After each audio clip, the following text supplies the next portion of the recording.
The third day is over.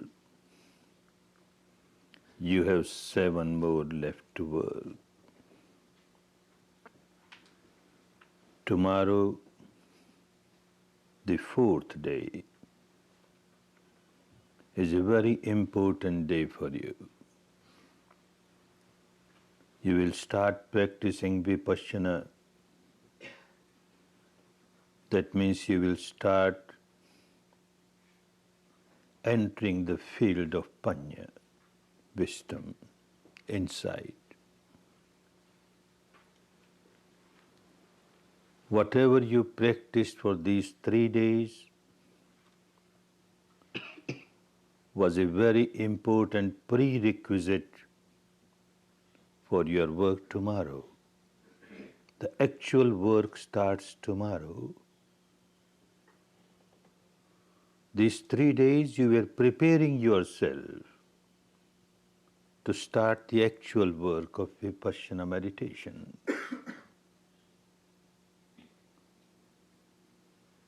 Without strong Sila, it is not possible to practice Vipassana, not possible to get the results, proper results of Vipassana.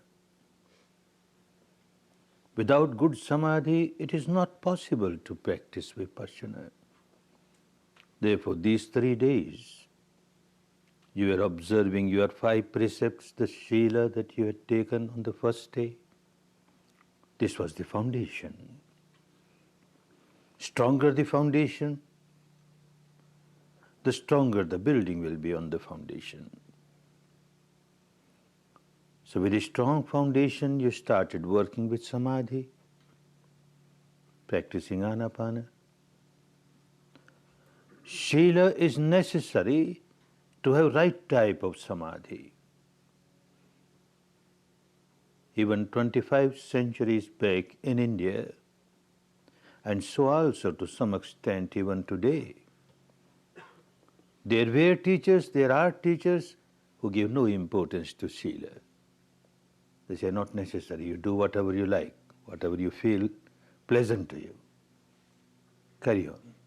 But still you can meditate and get all the pleasant experiences of meditation. The aim is to get some pleasant experience of meditation. But Vipassana is not for that.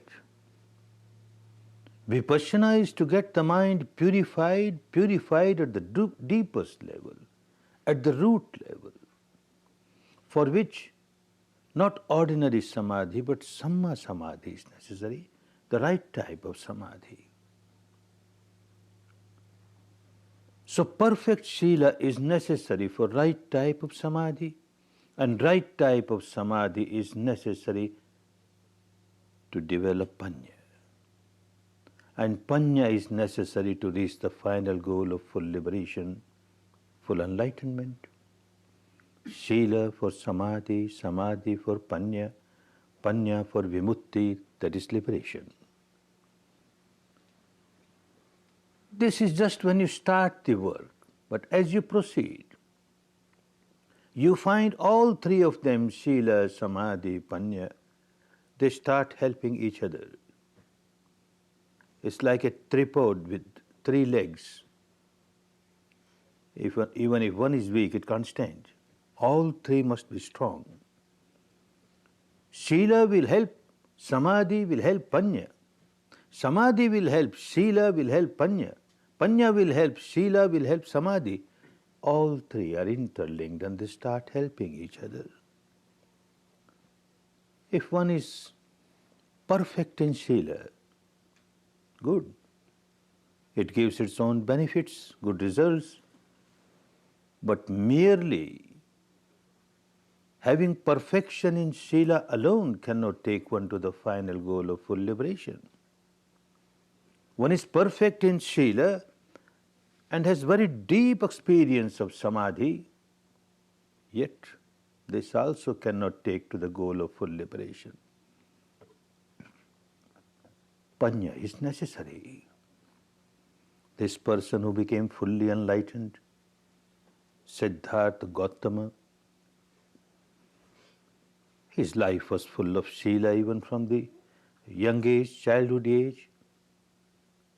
And then he practiced Samadhi, living the householder's life. He went to different teachers. The highest Samadhi of those days, 8 absorption Samadhis. He practiced all that. And yet he found that he is not fully liberated. Because he noticed at the depth of the mind, there are sleeping defilements, which are like sleeping volcanoes. So long as these volcanoes are there, they can erupt any time, will overpower you. And again you will be full of misery. Roots have to be taken out. Roots of impurities at the depth of the mind has to be taken out. And for that, he continued his search and rediscovered this technique of Vipassana. This is Panya. Only by practicing Vipassana, he could develop his Panya and become an enlightened person. Otherwise, it would have been impossible.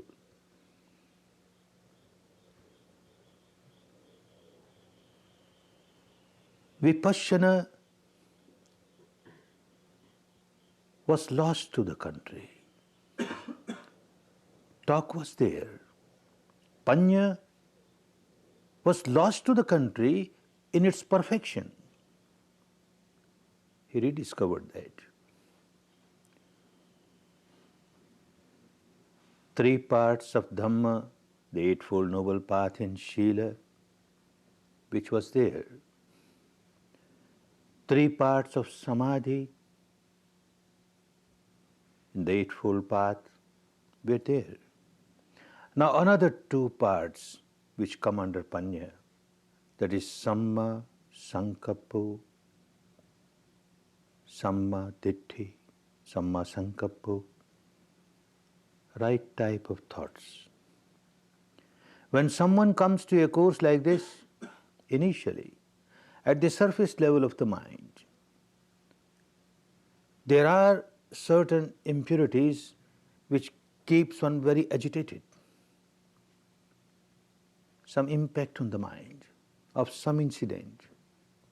And then one starts observing the respiration, the thoughts become very predominant, and many a times the thoughts are full of defilements.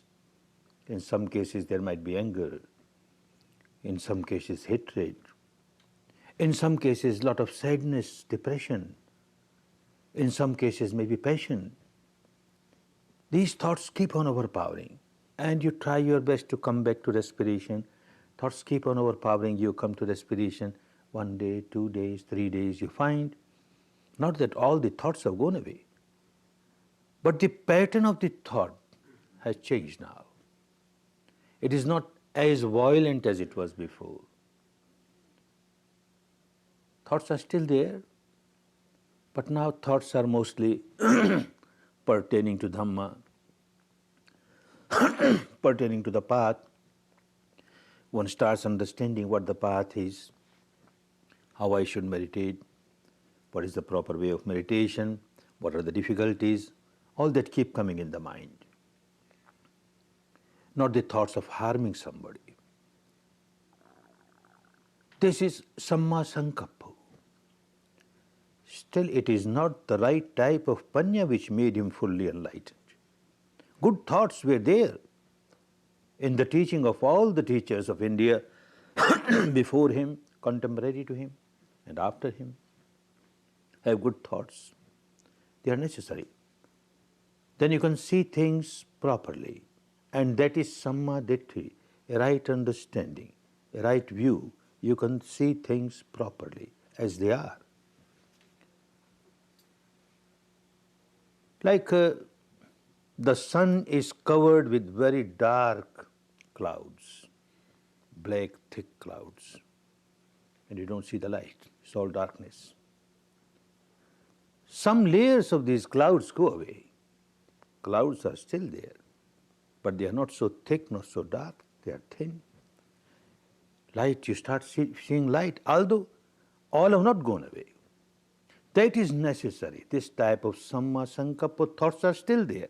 You have not reached the stage where the mind has become free from thinking, free from thought. It is there. But it is not that disturbance which won't allow you to take the next step. And the next step is samma ditti, the right understanding of the reality as it is. And this is the real panya. Well, there are 3 stages of panya, wisdom. Progressively, one moves towards the panya which will liberate. 3 types of panya in the language of those days. It was called Suttamaya panya, the next Chintamaya panya, and the third Bhavanamaya panya, Suttamaya panya. You heard something, you read something, wisdom of somebody else. A wise person, an enlightened person, a saintly person speaks words of Dhamma. They come in scriptures. You listen directly from this person, or you read scriptures and you accept it.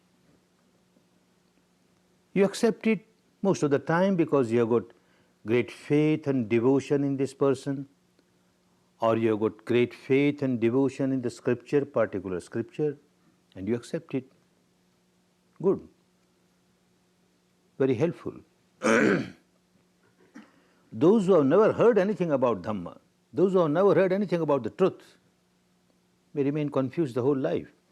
At least one has heard about Dhamma, has listened to Dhamma, listened to the right things, correct things.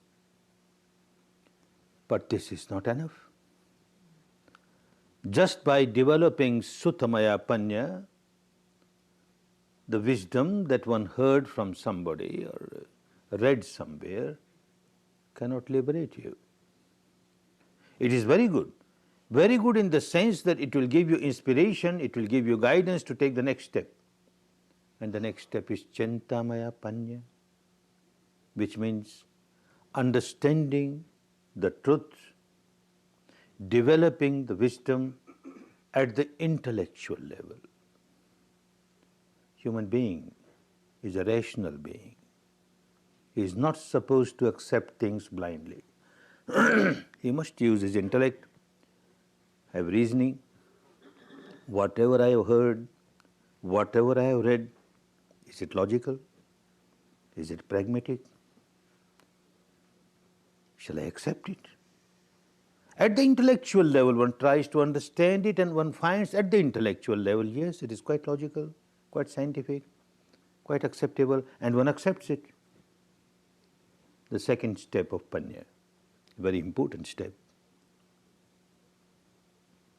Very helpful in the sense, again, you get inspiration and you get a direction to move towards the third step, which is Bhavanamaya panya. Bhava is to happen, to live. Your own wisdom, now you experience, direct experience, you lived that wisdom, and this alone will liberate you. The first 2 will be helpful to you, but they cannot liberate. The first 2 were there in India at that time. The discovery of Buddha was this third, experience it. They were all the talks there. They were teachers who will say, keep yourself away from craving, keep yourself away from aversion, all these sense objects, illusionary, delusionary, and you keep on getting attached to them. You generate misery for yourself. Come out of this attachment, become detached, and you come out of misery. All those teachings were there. But how to come out? Unless one has developed Bhavanamaya panya, the wisdom, with direct experience, this starts helping one to come out of the misery. First and the second can be very helpful, can be very harmful also. Many a times they become very harmful. Like Sutmaya Panya. Someone is born in a particular family, brought up in a particular society, having faith in a particular tradition, particular scripture, belief. From the young age one gets the mind conditioned with all those acceptances, all those philosophies, beliefs, dogmas. And one starts feeling that this is perfectly all right. All other traditions are useless. They are not correct. My tradition, this is the best, and I accept it. One does not take the next step at all. One feels perfectly satisfied. I have accepted the truth that our scripture says, the truth that our saints have said, the truth that the founder of our religion has said. It is wonderful. That becomes a great barrier, a bondage. Such person will never use the intellect, will never try to reason what is being taught. Far away. To develop one's own ability to experience it is far away. Becomes a big bondage. If someone who is convinced with the Sutamaya Panya and yet, being a human being, a human species, wants to reason out things and he starts reasoning. Is it true? Is it correct? Is it acceptable? Is it pragmatic? Then the elders get worried. The elders of the family, the elders of the society, the elders of this particular community, they don't like it. They say, oh, you don't have belief. You don't have faith in our scriptures. You don't have faith in the founder of our religion. If you doubt, then you know what the result will be. After death, you will go to hell. And then a description of hell is given. So terrible. And he says, no, Baba, no. I don't like to go to that hell. I accept reasonable or unreasonable, pragmatic or non-pragmatic, anything, I accept. I don't want to go to hell. So poor fellow, he accepts it out of fear. Same very elders, they got another way. And they will say, look, if you accept whatever is written in our scriptures, whatever our tradition says, our philosophy says, if you accept it, then you know what will happen. After death, you will get heaven. And then a wonderful description of heaven. So wonderful, so wonderful. You will enjoy all these sensual pleasures there, celestial pleasures, so wonderful, which you can't get in this world. The mouth starts watering, wonderful. If I get that, I accept everything. I don't mind accepting. By accepting, if I get that heaven, I'm the first person to accept. You accept it. So you accept it either out of blind faith, or you accept out of fear, or you accept out of greed. You are just accepting. You are not using your grey matter to understand what it is. And somebody has taken the next step. That also can become a big bondage. Many a times it so happens. You start reasoning, you find very logical. And especially the belief of your own tradition. Like a good lawyer, you will find so many ways of convincing yourself, this is correct. Our tradition says so, it is correct. You keep on arguing yourself and get yourself convinced, yes, this is correct. And that is the end of it. Now I know everything. My intellect says this is correct. And you inflate ego. I know everything now. I am such a wise person. I can write books upon books on this philosophy, on this belief. I can give lectures. I can have debates, arguments, discussion to prove that every other belief is wrong. This belief is correct. And this madness will not allow him to take the next step. So these two can become big hindrance.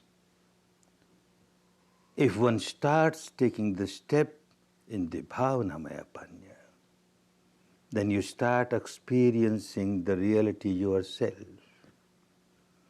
So long as you're not experienced, the reality is no reality for you. It is always distorted. Each individual has to experience the truth oneself to reach the final goal. This person, Siddhartha Gautama, he realized the truth within himself, developed his Bhavanamaya Panya, and became an enlightened person, became a liberated person. This Panya that is developed within himself could liberate only one person, not two. And that one person was Gautama, Siddhartha Gautama, none else. None else can liberate it because of his wisdom. Others can get guidance, others can get inspiration, that's all right. But each individual has to develop one's own wisdom to reach the final goal of full liberation. One's own wisdom, Bhavanamaya Panya, the wisdom that you lived, you experienced. This alone can break the bondages of ignorance, of craving, of aversion, of negativity. This alone can eradicate all the miseries. This gives fruit, not the first, not the second.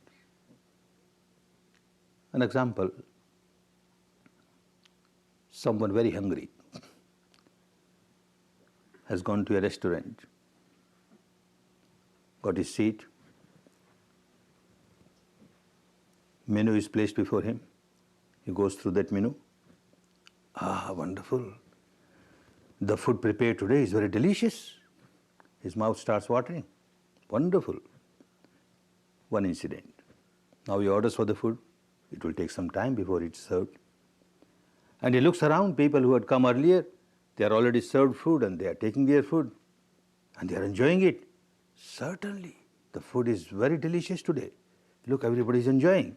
Again, the mouth starts watering. Second incident. Third incident, the food is served to this person and he starts enjoying it. The first was Sutmaya Panya, that menu card only he had read. He had not tasted it. The second Chintamaya Panya, his intellect sees, because he has seen people when they enjoy something, their facial expressions are of this type, and look, these people are enjoying because their facial expressions say that they are enjoying it. Certainly, it must be very delicious. He has not tasted himself. Only the third time when it was given to him, he started eating it, tasting it, then yes, he started really enjoying it. This is Bhavanamaya Panya. The first and the second cannot make you taste the reality. Another example, someone is sick, goes to a doctor, doctor examines, and then writes medicine, a prescription on a paper. Very happy, comes back home, has great faith in the doctor, nothing wrong, one must have faith in one's doctor, physician. But how when this faith becomes blind faith, devotion becomes blind devotion? In his house, on the altar, he places a statue of the doctor, a picture of the doctor, and offers sweet and fruits and flowers and incense, and then makes 108 rounds around it and bows down 3 times. What does that help? Takes out that piece of paper and keeps on reciting. 1 pill in the morning, 1 pill in the afternoon, 1 pill in the evening, 1 pill in the morning, 1 pill in the afternoon. What does one get? Madness. This is what happens when the faith becomes blind faith, the devotion becomes blind devotion. All right, second incident. After all, a human being, a rational being, so he runs to the doctor. Why you gave me this piece of paper? And what is this? How will it help me?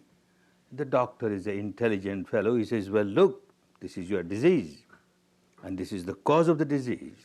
If you take this medicine, this cause will get eradicated. When the cause gets eradicated, your sickness gets eradicated. Ah, wonderful. Now I understand. My doctor is so wonderful. His medicine is so wonderful. And what he does now? Coming back home, he starts fighting with all the neighbors. Useless, your doctors are all useless. My doctor is wonderful. The medicine suggested by your doctors is useless. The medicine suggested by my doctor is wonderful. Keeps on fighting, doesn't take medicine. Keeps on fighting. Oh, this is what happens. Every wise person, a saintly person, an enlightened person, when he finds people miserable, suffering, then he gives this prescription of Dhamma. You practice Shila, you practice Samadhi, you practice Panya, you will come out of your misery. Nobody tries to practice. They start different sects, beliefs, dogmas, rites, rituals, and get involved in that, and nobody practices. No benefit. And the third Panya, Bhavanamaya Panya, is to apply Dhamma in life by direct experience. It is only this which gives the benefit. Your own direct experience. Now the difficulty comes, how to have direct experience? Direct experience of this mind-matter phenomena. How a constant interaction is going on, and because of that, how the negativity gets originated and then it starts multiplying, starts overpowering you, and how with the understanding of that you can stop the arising of this negativity. Even if it has arisen, you won't allow it to multiply and overpower you. All that has to be experienced. And that is all that is happening at the depth of the mind. You must develop a faculty, an ability, capability to experience it.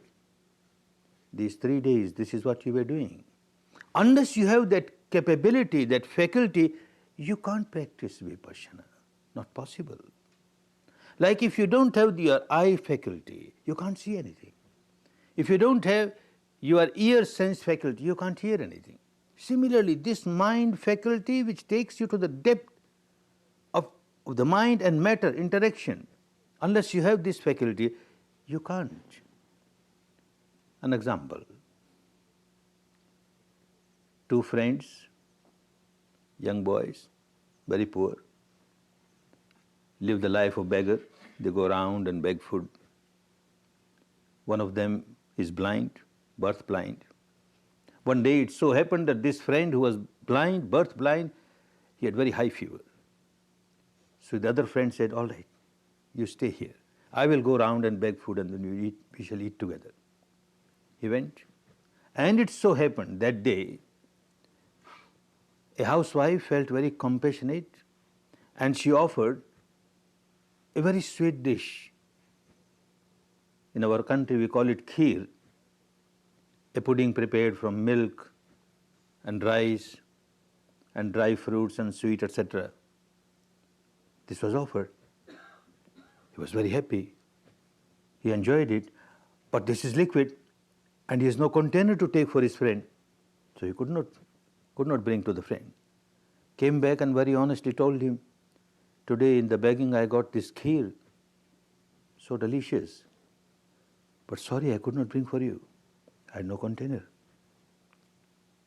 All right, you didn't bring, but tell me, what is this kheer? You don't know what is kheer? I don't know what is kheer. Oh, it is white. Because made of milk, so white. White. Hey, what is white? You don't know what is white? I don't know what is white. It's not black. But what is black? You don't know white, you don't know black. What sort of person you are? I don't know what's white, what's black. Birth blind. How can I know what's white, what's black? He was looking here and there and he saw one white duck, caught hold of it and brought, look, white like this duck. White like this duck? There is no eyes, how can he see what is white and what is this duck? He uses his fingertips, passes his hand over this duck. Ah, now I understand what is white. White is very soft, very soft. Hey, what's soft? What softness has got to do with white? You said it is like this duck, and I touched it, it is so soft, and now you say why it is not soft. How can I understand what is white? Oh, you mad fellow. I told you why it is like this duck, and you can't understand it. All right, let me examine again. And he examines again. From the beak he starts up to the end of the plume, the whole body. Ah, now I understand. It is crooked. Why it is crooked? So for all those people who talk of high philosophies, but have never experienced anything because they don't have the faculty to experience it, for them the truth is always crooked. The whole life the truth will remain crooked. They can't understand. This faculty to experience the truth is very important, and this is what you started doing. If you are just working with your Shila and don't take the next step of Samadhi, you would not have got this faculty. You started with Samadhi, and if you had worked with the Samadhi with some object of imagination, verbalization, visualization, again you would not have got this faculty because you worked with the reality pertaining to your own mind-matter phenomena. And you started working on this area with the breath, which is truth, and you are experiencing it. Then the touch of the breath, you are experiencing it. And now the third day you started feeling sensations, the biochemical reactions here. This is how you are going to the deeper levels of your own mind. The deepest level of the mind, what is called the unconscious mind, is actually not unconscious. This is all the time conscious, day and night, but conscious of the sensations on the body that you started experiencing here. Such sensations are there throughout the body. Throughout the body, something or the other is happening, some change is taking place, a change with the manifestation of this sensation, or a change with the manifestation of that sensation, but some change is going on. And that can be experienced only by whatever you did for these 3 days. A beginning is made. Tomorrow you will explore the entire field and you will find everywhere some sensation or the other. This is how you are moving from the surface level of your mind to the depth of the mind, where deep-rooted complexes from the past are all accumulated there, where lies the behavior pattern of your mind, the deepest level of your mind. And the behavior pattern of this mind is to react. Whenever it feels any pleasant sensation on the body, it reacts with craving, with clinging. Whenever it experiences any unpleasant sensation on the body, it reacts with aversion, with hatred. You are moving towards that. At the intellectual level, it is very easy. It is very easy to understand that there is a change taking place everywhere. And everything is so impermanent. Anyone who takes birth dies. Anything that is manufactured later or sooner or later gets destroyed. Everything is impermanent. But that is an intellectual understanding. Experience of it can be only within the framework of your body. The law of nature is law of nature everywhere, inside, outside. But the law of nature that you see outside can be acceptable, can be understood at the intellectual level. But the reality, the law that you experience within the framework of the body can be experienced. And this experience is called bhavanamaya panya. You are living there. You have direct experience. Otherwise, it does not help. At the intellectual level, there were teachers before Buddha, at the time of Buddha, after Buddha, who kept on giving the same teaching, but it didn't work to the depth as it worked for people who started developing their own bhavanamaya panya. Like something very traumatic happens in the life. A very near or dear one has passed away. And you take his dead body to the funeral pyre and burn it, or to the graveyard and put it in the grave. While that is going on, one develops so much of wisdom. After all, everything is so impermanent. One who takes birth dies. Nobody is free from death. I will also die one day. People will bring my body, put in this grave, or burn on this funeral pyre. Then what is the use of all this craving, clinging? fighting with people, accumulating this or that. Ultimately, everything will be left here and my body will be burned. Big wisdom. But how long? As soon as one takes one step out of that graveyard, again the same I, mine. All madness is there. Makes no difference. It was only intellectual understanding. Or people come to such Dhamma talks, such discourses. Wonderful. Now I understand why this attachment is so bad. It gives so much of misery. The more you are attached, the more miserable you are bound to be. Misery, misery. This I is a big misery. Mine is a big misery, big misery. At the end of the discourse, when you go out of the hall, hey, where are my shoes? Who has taken away? My slippers I purchased only today. New ones, what happened? Start crying, mine. Makes no difference. It's all intellectual. Doesn't help. One has to experience. And it is so difficult to experience, so easy to understand at the intellectual level, so easy to accept it at the devotional level, so difficult to experience, because unless you have that faculty to experience, you can't. There is so much of illusion, so much of delusion. At the apparent level, something appears to be so, seems to be so. Actual level is totally different. Like night time, you go to bed, you lit a lamp or a candle, you go to sleep, next day morning you get up and you see the candle, the light of the candle, the light of the lamp, and you are under the impression the same candle, the same light. Where the same candle, where the same light? Every moment a flame arises and passes away, another takes its place and passes away, another takes its place and passes away. There is no interval. Continuously.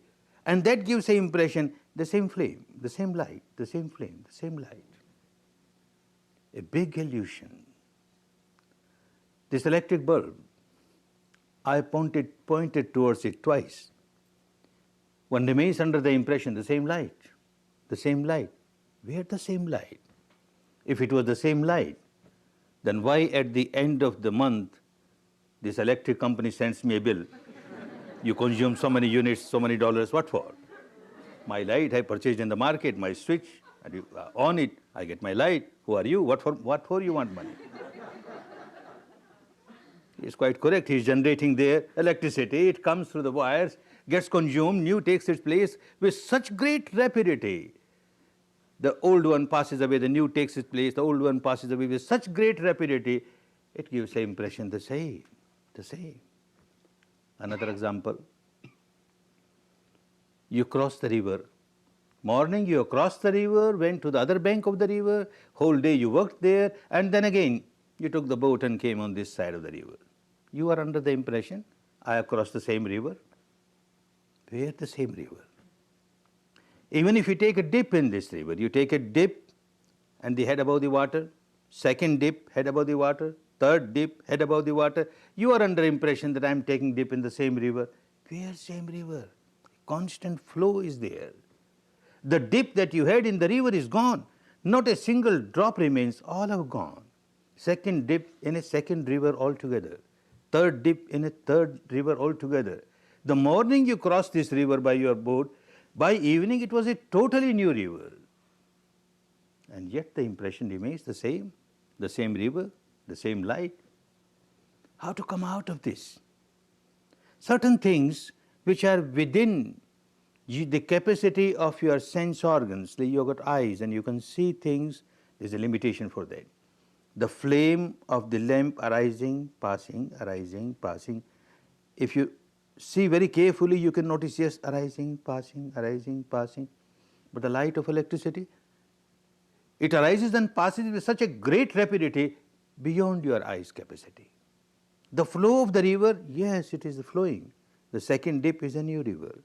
Third dip is a new river. If you give attention, you can understand. But how to understand? This fellow who took the first dip is gone. Second dip is taken by altogether a new person. Third dip is taken by altogether a new person. How to understand that? You don't have that faculty to experience it. If one has not practiced Vipassana, then this Goenka, who started talking about half an hour ago, will remain under the impression, the same Goenka. I am the same Goenka.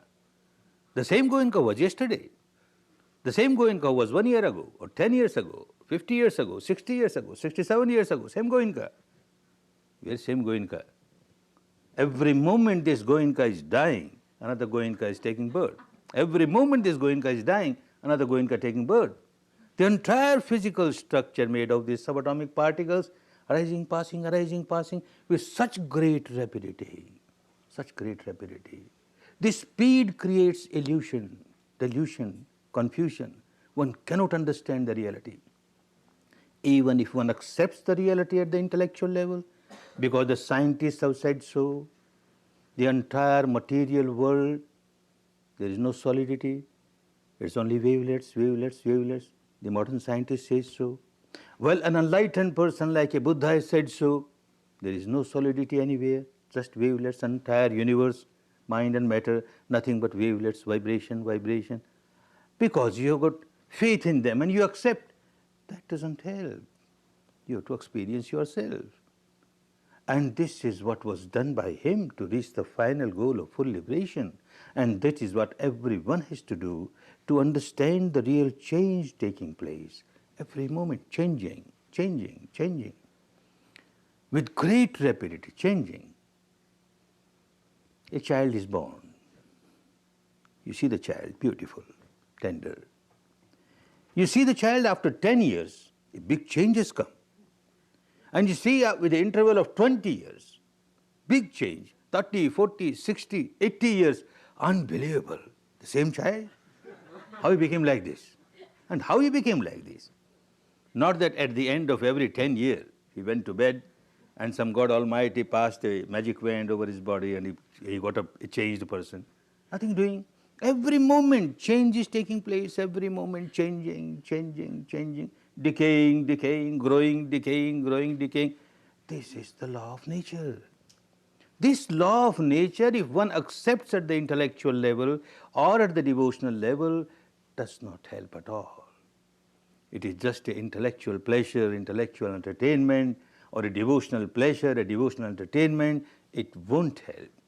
But at the actual level, when one starts experiencing it, it makes such a big difference, such a big difference. And this is what he did. What you started doing is just a very tiny step, is a long path. One has to investigate so much deep inside to understand what this material structure is, what this mind is, and what interaction is going on at a very deep level. And this made him fully enlightened. Dividing, dissecting, disintegrating, dissolving, he reached the stage where he came to the ultimate truth pertaining to the matter, the ultimate truth pertaining to the mind, the ultimate truth pertaining to the mental contents, the mental concomitants which arise with the mind.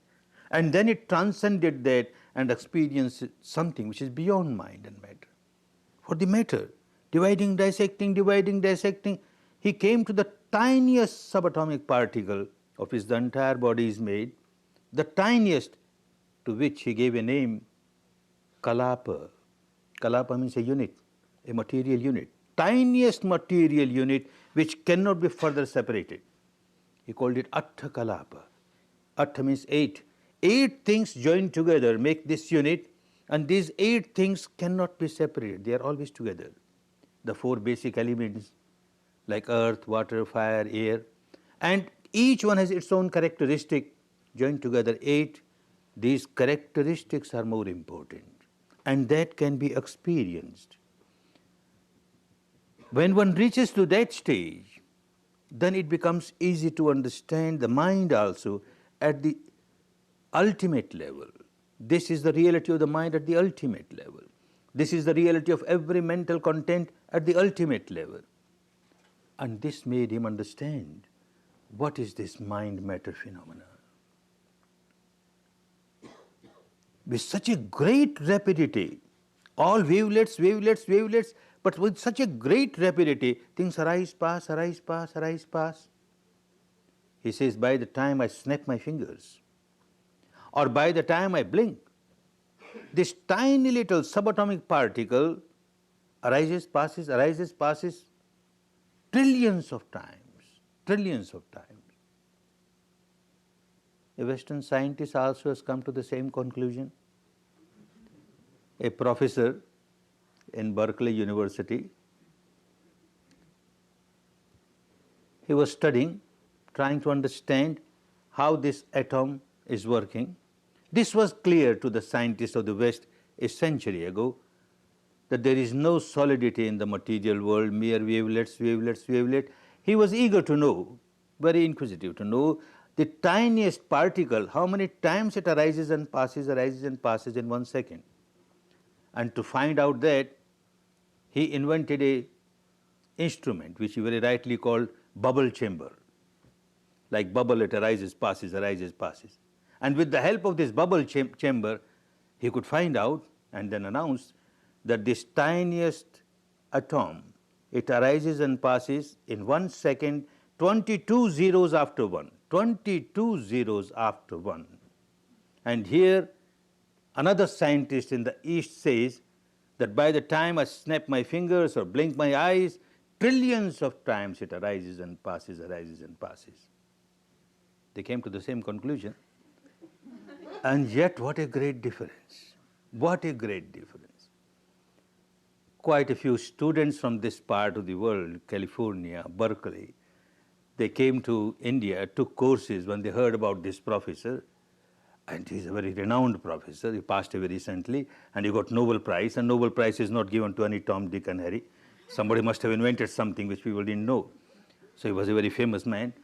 So out of inquisitiveness, they went, curiosity to see this person who reached the stage which an enlightened person reached, and they found him a bundle of misery, full of tension. Why he could not come out of his misery? Why he could not come out of his tension? Whereas somebody coming to the same conclusion got free from all miseries. Because Bhavanamaya Panya was missing. He had come to this conclusion with the help of his apparatus, his instrument, the bubble chamber. He has great faith in this bubble chamber. He has great faith in his own intellect, and he says it is so. But this person is not using any scientific instrument or apparatus, only his experience, direct experience, and this makes all the difference. When you go deep inside to understand the reality of your mind and matter interaction, it is not for the sake of curiosity, not to quench the thirst of your inquisitiveness. It is, the purpose of it is to come out of the ignorance and see how, out of ignorance, you keep on generating impurity after impurity, defilement after defilement, negativity after negativity, and you become a bundle of misery. To change that habit pattern, one has to go deep inside, and experience the truth. The first truth which one starts experiencing is the truth of change. Every moment a change is taking place. The entire mind-matter phenomena, constantly changing. And that is understood at the experiential level. Everything is changing. There is nothing throughout the physical structure or the mental structure, as you keep on dividing, dissecting, disintegrating, dissolving, nothing which you can say this is the hard core and now this remains permanent. You keep on exploring. If there is any hard core, let me see, let me experience it, and this is what the Bhavanamaya Panya will do. The anicca, the change, is experienced now. The change is not accepted merely at the level of intellect, not accepted merely at the level of devotion, at the actual level. Change. Initially, you come across very solidified, intense, apparent reality. This body, so solidified, made of bones and flesh, etc., etc. And what you feel on the body, all solidified, intense, like pressure, like heaviness, like numbness, like heat, like pain, all solidified and intensified. As you started observing here, you will start observing things throughout the body, and you observe objectively. Not that all the time you will observe objectively, it takes time, but you start working on that. Few moments you get when you observe really objectively.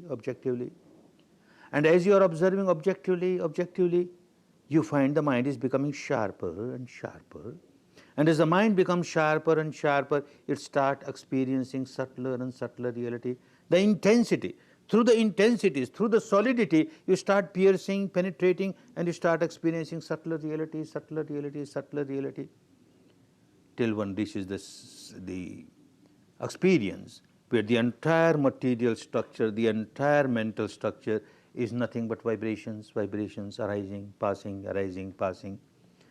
Bubbles arising, passing, wavelets arising, passing, constant flow, constant flux. Then you are experiencing the truth of impermanence. It is not merely an intellectual game. It is not merely an emotional or devotional game. It's the actual experience of the truth, that what you experience within the framework of the body is a constant flux, a constant flow, every moment changing. Then the madness goes away.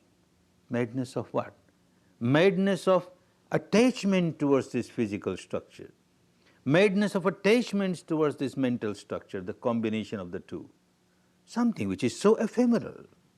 What purpose will be served by developing craving towards it, developing aversion towards it, and one learns how to observe. Observe equanimously. Old habit pattern was to react. This very mind-matter phenomena generating this sensation or that sensation, pleasant or unpleasant, and a reaction is there, craving or aversion, you lose the balance of the mind, you become very agitated. And now this first part of wisdom, anicca, will become clearer and clearer at the experiential level. As one develops this part of the wisdom, anicca, everything changing, another part of wisdom will raise its head. Dukkha, oh misery. Initially when you start practicing, observing the reality about yourself, coming across very solidified, intensified realities, the sensations which are very painful, heavy, numbness, pressure, tension, etc., obviously it is misery. So miserable. You don't like it, you want to get rid of it, and it is there. But you are trained to observe. However misery it is, you just observe. However unpleasant it is, just observe. And people reach the stage, sometimes on the 7th day or 8th day or 9th day or 10th day, or maybe in 2 courses or 3 courses, they reach a stage where all the solidity gets dissolved and there is a very free flow of subtle vibrations throughout the body, energy flowing throughout the body, and it looks so pleasant, so pleasant. Ah, wonderful. This is bliss. This is ecstasy. I was looking for it. Now I got my goal. And you develop so much of attachment to it. Ah, I got it. Without understanding this is equally impermanent, changing. Morning you had a wonderful experience of a flow of energy throughout the body. And afternoon it changed. And you again have pains and heaviness and numbness. And you come to your teacher or your assistant teacher and say, oh, wonderful, morning meditation was so wonderful, and now it is so bad. You become so miserable because you developed attachment to something which was so impermanent. Then it becomes so clear that not only unpleasant sensations are misery, the pleasant sensations are also misery, because there is a tendency of your developing attachment to it. And every attachment is synonymous to misery. You are bound to feel miserable because whatever you are attached to is not permanent, it is impermanent, bound to change sooner or later. This becomes clearer and clearer. The dukkha, not the dukkha of the pains, etc., but the dukkha of even pleasant sensations in your body. The third part of panya will raise its head. It will become so clear, anatta. No I, no mine. It appears to be so. There is an I in me. It appears to be so. This is mine. But then as you proceed further, at the experiential level, not at the intellectual level, it becomes so clear. What is I?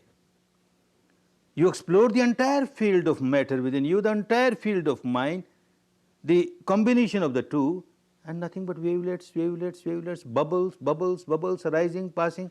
Now which bubble is I? This bubble is I. It has gone away, so I am gone away. Which wavelet? Which wavelet is I? It is gone, so I am gone. Which wavelet? Oh, for conventional purpose, we have to use these words, I, mine, you, yours. Actually, there is no I, no mine. You have to use these words. Otherwise, how can you say this mass of bubble talking to that mass of bubble? It doesn't work. You have to use these words, I, mine, you are, he, she, etc. That is apparent truth. It appears to be so. This is also true. But the ultimate truth, the real truth is nothing but wavelets, wavelets, vibrations, vibrations, bubbles, a senseless. This anatta. If there is really I, or if there is really mine, something mine, I must have possession over it. What possession I have got? What possession I have got? At the age of about 40, one looks the face in the mirror and sees some grey hair. Grey hair. I'm getting grey. Oh no. Oh no. And runs to the chemist shop, buys some dye, hair dye, and uses it. I'm young. I'm still young. Tries to deceive others. Tries to deceive oneself. But how to deceive this nature? The law, the Dhamma. One is graying. One is decaying, decaying, decaying, dying, dying, dying. Every moment you are dying, you are dying, you are dying. If you have control, if you are master of your own physical structure, you say, no, you can't decay. You must remain as I want you to remain. Nothing doing, you are helpless. It is decaying, decaying, decaying. Without understanding this phenomenon, constantly changing phenomenon, one feels so happy. I am 20 years old, birthday party, big celebration, happy birthday to you, happy birthday to you. Poor chap doesn't understand, he's 20 years nearer his graveyard. What happy? This does not mean that whenever your birthday comes you start crying, I am nearer 1 year to my... Oh no, Dhamma does not teach you to cry. You understand the reality. This is the fact. So many time is gone now. Whatever is left, I don't know how much is left. Whatever is left, what best use I can make? What best use I can make? Well, this is wisdom. When anatta becomes clear, when anicca has become clear, changing, changing, changing, dukkha has become clear, anatta has become clear, then you are developing, you are getting established in wisdom. Step by step you are moving towards your final goal. Then in day-to-day life you find your wisdom is manifesting itself in your dealing with people, dealing with situation. You will understand this is the apparent truth, and you have to deal with the world at the level of apparent truth. You can't say this wall is just mass of vibrations and wavelets. My leg is also just wavelet. I kick it and my leg will go just out of it. Doesn't happen. It will break your leg. So at the apparent level, it is true, it's solid wall, and this is also solid. But at the ultimate level, mere vibration, vibration, this also mere vibration, vibration, so that you don't develop attachment towards it. And when that starts happening, you learn how to observe things not just in a solidified reality, apparent reality. Apparent reality is so, solidified reality. You will feel like dividing it, dissecting it, disintegrating it, and see the ultimate truth. When one does not have proper wisdom, and a man looks at the solidified body of a woman, ah, so beautiful, so beautiful. Or a woman looks at the solidified body of a man, oh, so beautiful, so beautiful. When you develop in Dhamma, you will try to understand what beautiful. Let me see. Let me divide, dissect, disintegrate, and see what's beautiful. You start from the top of the head. These hairs, ah, beautiful. Blonde hair, or brunette hair, or silken hair, or dark hair, or this hair, or that hair. One hair has come out. What beauty! You feel like throwing it away. Poor girl, as she was preparing breakfast, a part of this grass fell in the breakfast. And he offered to the hubby.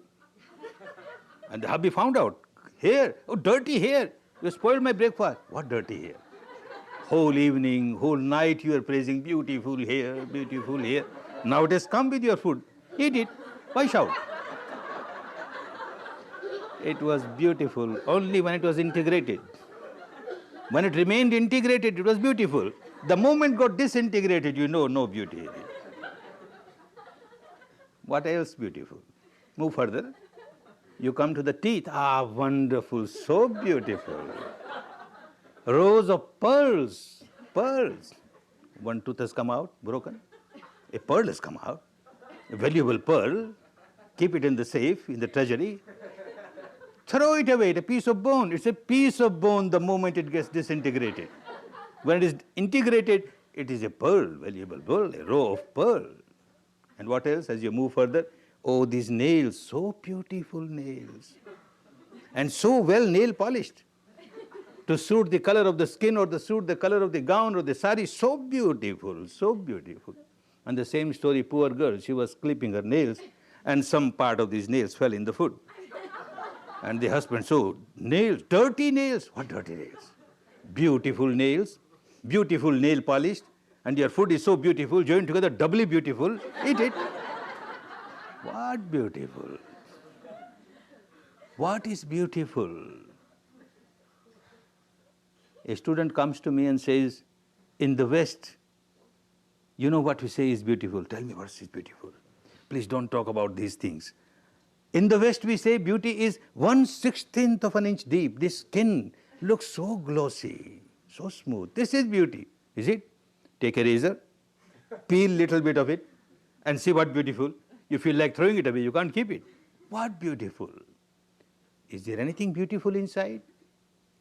If there was anything beautiful, it should come out through this hole or that hole. From which hole, what beauty comes out? What beauty comes out?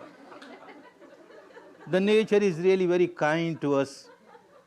Otherwise, if whatever is inside, it was outside, and whatever is outside, it was inside, what would have been our condition? Fighting with the crows, the eagles, the vultures, the dogs, life would have been horrible. What is beautiful? This does not mean that Dhamma will teach you that you start hating people. Oh, you not beautiful, you are ugly, you are mass of bubble.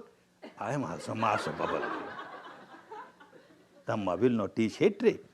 As you go deeper and deeper and understanding, develop your panya, mind becomes purer and purer, and pure mind is full of love, infinite love, full of compassion, infinite compassion, full of joy, sympathetic joy, infinite sympathetic joy, and infinite equanimity, balance. You can't hate anybody. Mere love, goodwill, compassion, love, goodwill. The path takes us to that stage where we come out of our misery, we come out of our defilements and live a real liberated life, enlightened life, a good for us and good for others, for which each individual has to work. Good that you have come here to work, you made a proper preparation these 3 days, and tomorrow you will be entering the field of Panya, starting Vipassana. But understand, when you start Vipassana, don't expect that as soon as you start observing the reality, you will see trillions of subatomic particles arising and passing. Oh, no, no, no. Initially, you will have all these pains and pressures and heaviness, and slowly they will get disintegrated. You will feel a flow of energy, but don't expect anything. Let it happen as it happens from moment to moment, from moment to moment. Just accept the reality from moment to moment, from moment to moment, and leave it to nature. Leave it to Dhamma. You just accept whatever crops up at this moment within the framework of your body, free from all imaginations, free from all verbalization, free from all visualizations, the reality as it is pertaining to your mind-matter phenomena. And certainly, this technique will help you and take you to the final goal. Make best use of the time, the wonderful time. You're given 10 days of your life. You must get best result of these 10 days, and you will get best results. Work diligently, work ardently, work patiently and persistently, and come out of all your bondages, all your miseries, to enjoy real peace, real harmony, real happiness, real happiness. Bhavatu sarva mangala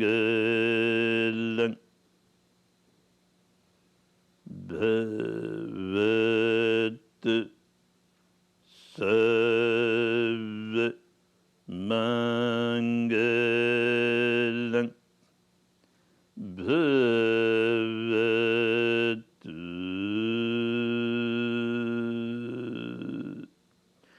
Sarva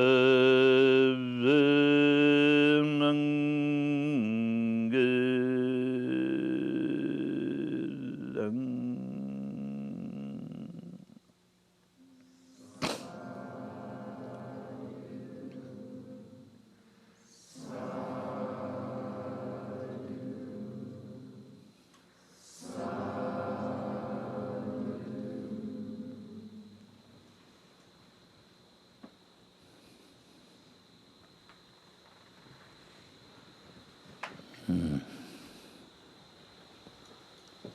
Take rest for about 5 minutes and then you work again, start working again, take rest for about 5 minutes.